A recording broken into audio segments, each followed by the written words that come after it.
Hello, Carr here today with another YouTube video. Today is a Sportsman Devotional, and today's topic is going to be wind direction.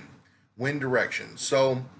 The tip today is about knowing wind direction is, I watch Hunting Beast on YouTube with Dan Infalt, and they use something up there called milkweed. And what it is a pod, and it has a bunch of seeds in it that catch the wind. And what they do with this, the seed is when they're in their deer stand, is they watch wind currents. Is they'll drop one from the deer stand, and they'll watch where it flies to. Now, if the little seed flies into the trail where the deer are going to pass by, they'll climb higher in the tree, or they'll change trees, and that is a very powerful weapon. As far as I know, Dan Infalt is not for like scent blockers. Scent lock suits. He's not for using all kinds of sprays, scent elimination sprays. He just plays the wind. And as a hunter, you don't have to go crazy. I usually use baking soda on my clothes. I don't go crazy about the scents and stuff like that. But he's faithful with just playing the wind, and it works great for him. And I don't think he would be as good at it as he is if it wasn't for the milkweed. And you can watch his videos on YouTube, and he'll show you how he uses it. So for us southern hunters or other parts of the country that don't have milkweed, I hunt in Florida, and I've hunted in Georgia before, a couple seasons in Georgia, and I've never seen milkweed in either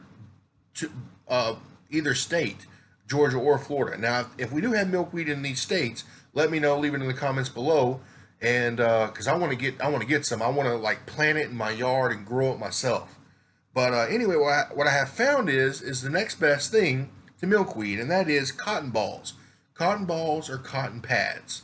So I'm going to show you how to use that, and it works just as good as milkweed. All right, so what you do is you take your cotton pad, okay, and you can't tear it here. It's too big and chunky. The wind won't carry right in the wind. It's got to be extremely light, feather light. You take it and you tear it in half, okay? And you see the little frizzies there, or whatever you call them. So what you do is, once you get to that part, then you tear off a little tiny piece, okay? A little tiny piece. And I have a fan here going. I'm going to try to show you how it works here. So you take it, and you're in your deer stand, you drop it, and you can almost see it. You can almost see it curve as it drops. Let's see here. Yeah, it's dropping below the camera, but that's perfect. That's why this stuff is amazing. And the reason why it's dropping below the camera is because I don't feel much wind on my face.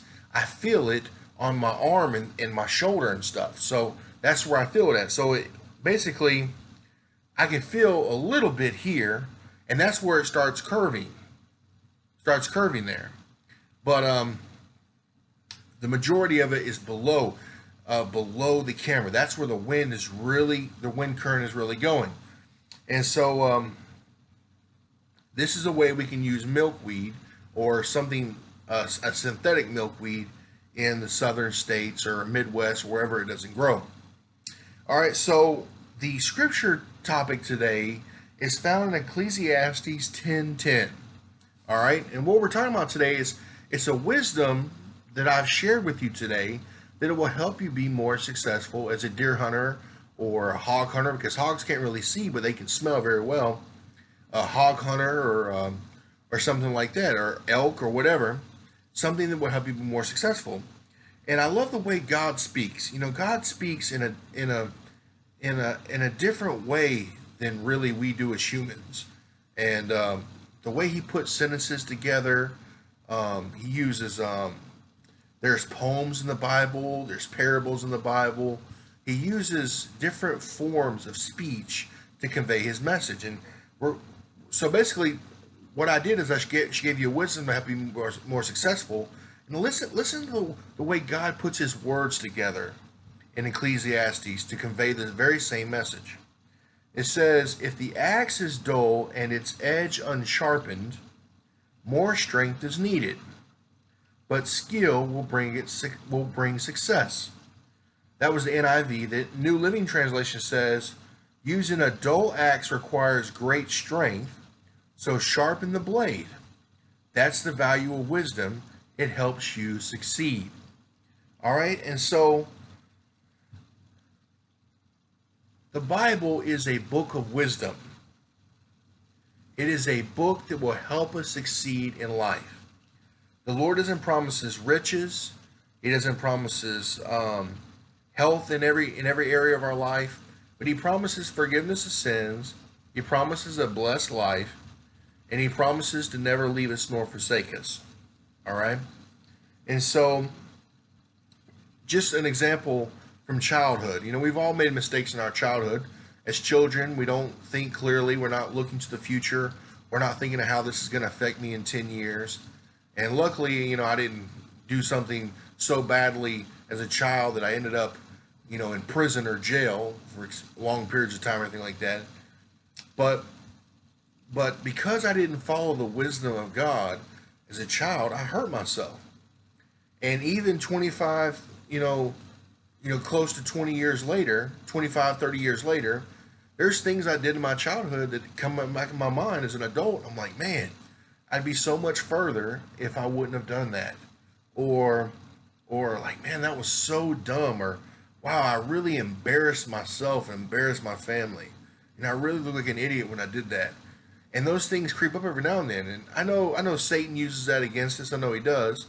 But sometimes it's not Satan. It's just you think about how stupid it was, and now that you're an adult and you're thinking logically, you're thinking rationally, you're like, man, that, wow, I can't believe I did that.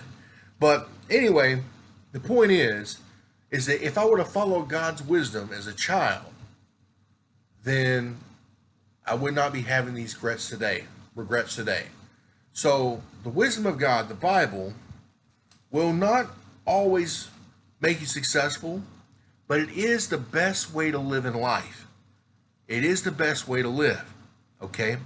If we follow this, we can live life without any regret. And trust me, after doing a lot of stupid things as a child, I'm telling you that living with no regret is a very big blessing. Sleeping well at night is a big blessing. That's my lesson today. Thank you, and God bless.